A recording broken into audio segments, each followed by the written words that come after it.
Is the president and CEO of CIBT Education Group. Good to have you with us, Toby. Thanks. Good morning. So explain exactly what it is you do, how you export education from Canada abroad. Essentially, CIBT Education Group has three business components. Component number one is export of Western education to emerging Asia. Our view of emerging Asia consists of 8 countries. This 8 countries alone consists of approximately 3 billion people, of which about 540 million students are in these countries. And they have this post-secondary education alone has approximately 48.5 million students. This is the market that we export our education to Asia. Component 2 of our business is the import of international students into Canada. This is a $6.5 billion business. Last year alone in 2008, over 172,000 students study in Canada. This is one of the biggest revenue generator, bigger than that of coal export or coniferous lumber export to all countries. The third area of our business is to deliver education in vocational training, academic degree programs to Canadian students through our 23 campuses in British Columbia. Okay, and those are our 3 major business components. So you've talked about those components and the size of the market, but how much of all of that are you actually capturing? Because your revenues are in the 30 to 40 million range, correct? Yes.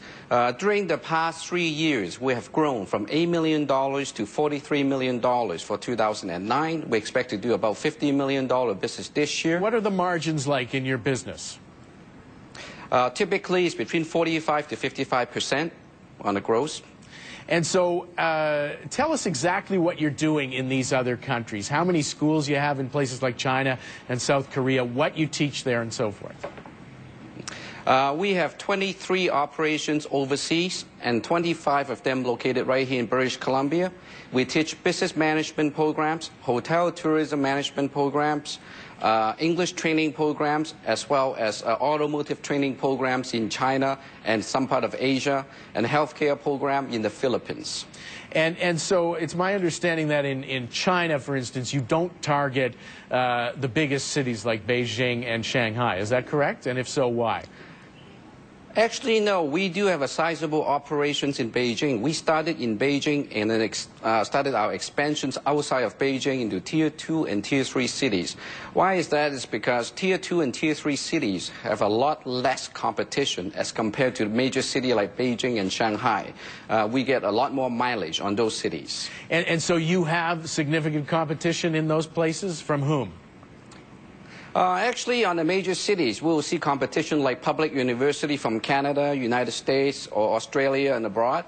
In smaller cities, most major universities, public universities, are focused on the bigger city, and they are not into the smaller cities. So we have a much higher success rate in the Tier 2 and Tier 3 cities of China. You talked earlier about some pretty big revenue expansion that you're expecting. Do you have the financing to build the business out to those kind of levels? Yes, so far we have been very successful in raising new money. We just recently completed a $3 million raise. We maintain regularly about $8 to $10 million cash. At the peak of season, we maintain about 15 to 18 million cash at any given time. So we're well capitalized. And what's the key to expanding in these places? How do you do it in places like China or South Korea? In some countries, we do partnership. This is important because local partners knows the market, knows the local culture. So we work closely with them to establish our footing. We also invest into existing school, and we also acquire schools. And what about here in Canada? How do you expand here? Just build more campuses? Actually, we look at various opportunities of investments. English training school is another one of our major acquisition target, as well as other allied healthcare training school as well. We would acquire them. It's a lot lower ramp-up rate as compared to go out and build a new school. There are a lot of competition out there. Some are doing well, some may not. So we've been successful in acquiring some of these schools. Just to finish up, why should somebody buy your stock? Well, basically, this is a business that is ongoing. It's cash upfront. We have very little receivable. We have very little inventory and very predictable. When we have a good enrollment in September of every year, which is the beginning of most academic years, you will know exactly how we would be doing throughout the entire year. So it's a very predictable business. All right, sir, we'll leave it there. Many thanks for joining us, Toby. Thank you. That's Toby Chu, President and CEO of CIBT Education Group, and he joined us from Vancouver.